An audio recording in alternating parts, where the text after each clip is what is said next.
Hello! How you doing? So today I'm going to talk a little bit about superfoods. And the reason I wanted to make this video is because I think they're overhyped. There's a lot of myths surrounding superfoods. But also, I am actually a big believer in superfoods to some extent, but there's a few caveats and I want to explain why. So, first thing to ask is, why do you want to take a superfood? So, as I said, they're notoriously overhyped. It makes a good media story if you can say blueberries will cure this particular type of cancer or nuts. And sometimes it's a headline on a kind of no news day in various newspapers or magazines. So why do you want to take it? Is it for health reasons? Well, in that case, what you eat, and a particularly part of what you eat, it says, for example, you're eating a bit more spinach than usual, is probably quite insignificant compared to your overall lifestyle. You know, how well you sleep in, whether you've got a good social life, how active you are, whether you deal with a lot of stress, your mental well-being. So if you're taking, or if you're trying to increase your amount of superfoods for health reasons, you should know that in the grand scheme of things, it plays quite a small, trivial role. You know, there's other more significant, more important things that you need to consider first. If you're trying to increase the amount of superfoods that you take for weight loss, again, they can help. I'm sure they can help and they can be an important part of that. But really, weight loss comes down to calories. Calories in and calories out. And that needs unpacking a little because it's a little bit more complicated than that. But at its base root, that's it. Calories in and out.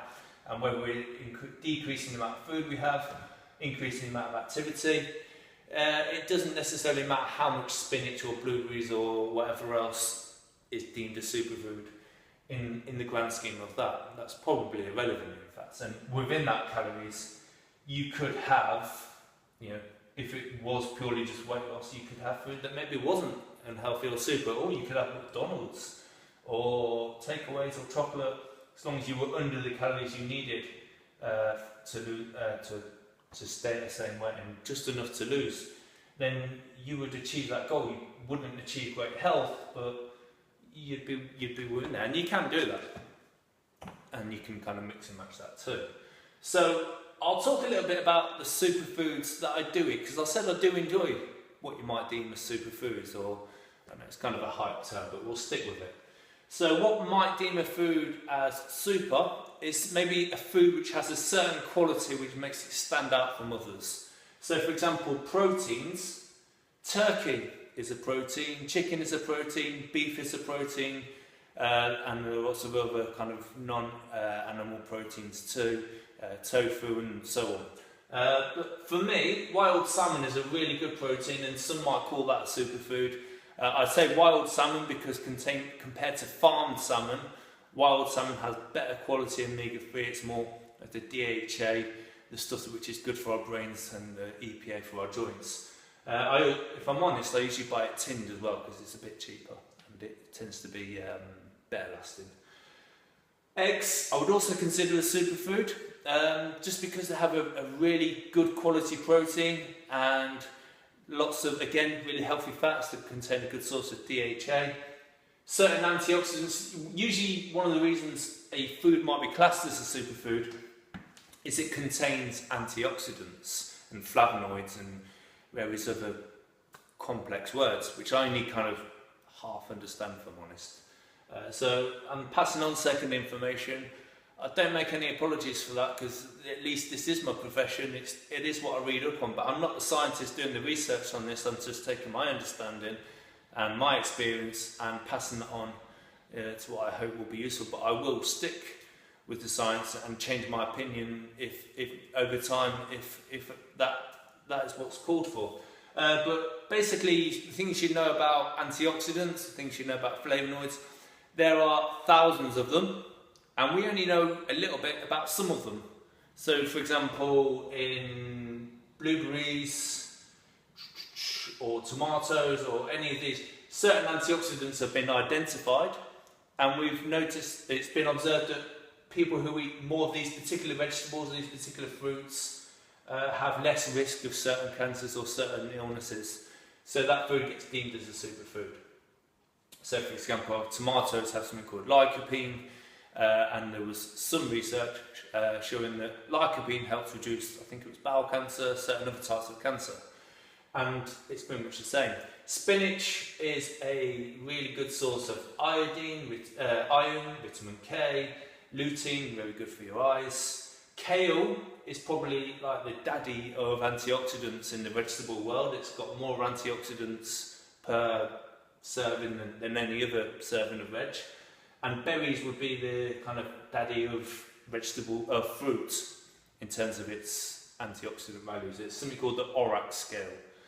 And also beets. I really like beetroot. I tend to get a lot of raw beetroot, and I put that in smoothies, and that's based on some research which showed beetroot and things like spinach could increase something called nitric oxide, which helps with endurance. So the research was done on cyclists, and it showed it helps them push a bit further with a lot more ease.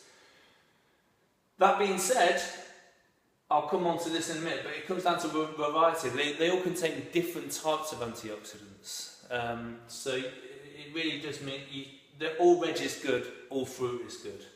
Various carbohydrates that I love. Beans, I think, are really, not essential, but a really nice thing to include in the diet, because they help massively with weight loss because they're really high in fibre. So you tend to get full up quite easily. Obviously they make you more regular, which is always a good thing. And each one contains, again, all beans are good. I'm not talking about the sort of sugary sauce tinned beans, but stuff that doesn't, just drained, and you can throw them in a salad or cook them in, say, chili or stir fry. Really big fan of beans. Rice, again, massive fan of rice, high fibre rice. Tends to be various different qualities of rice, doesn't there? We've got the sort of microwave in a minute type rice, or we've got the sort of cook it for half an hour till it's ready type. The longer you cook it, usually the better quality it is, the more fibre and various other things it contains. Quinoa is a really good carbohydrate source too. It's one of the only carbohydrate or grains which is a complete source of protein. So that's a nice thing to include. Fats, I love my nuts, nut butters, avocado, olive oil. So a fat is a fat is a fat. In terms of calories, all fats are 9 calories per gram, regardless of whether that's butter, coconut oil, a burger, wherever that fat's coming from, it's 9 calories per gram, regardless. That being said, where it's coming from is still important to some extent, because within that, certain fats have different qualities. So monounsaturated fats, like in avocados and olive oil, they're really good for your heart, they're really good for your blood vessels. Certain omega-3 fats, like in fish and nuts like walnuts, the omega-3s are very good for the brain. We talked about wild salmon earlier, very good for your joints too, they lower inflammation. And even to some extent saturated fats, but we probably get enough of those anyway. I tend to use butter rather than margarine in most of my cooking, and we don't need to worry most of us don't need to worry too much about that.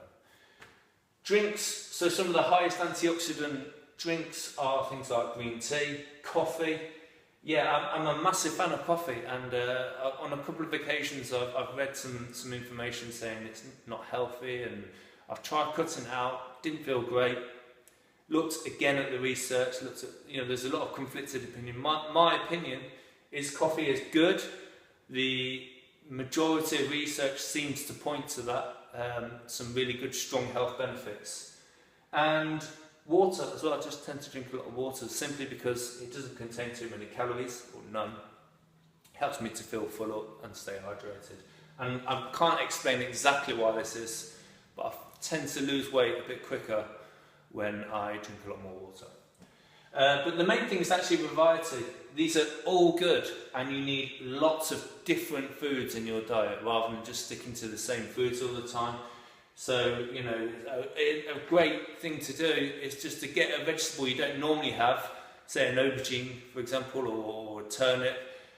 Get that from the supermarket and just figure out what you're going to do with it. Just get on Google, just find a recipe, do something with that, and then try again the next week. You might find something you've not tried before that you really enjoy. And also you're getting lots of different types of antioxidants, different types of prebiotics, very good for your digestive system. Ones I've not mentioned, chocolate. Chocolate's got some really good antioxidants in it. I'd say the darker chocolate is the one which has that. That being said, I like to pick out on a bit of unhealthy chocolate now and then. Good quality beer also, yeah, and wine, all good antioxidants. So these are superfoods, but obviously it's going to come back to quantity and how much we have. So, I'm Rich McKeaton. I hope you enjoyed my super presentation, and any questions please ask, and I'll be putting more videos together like this. Hope you enjoy them. Thanks.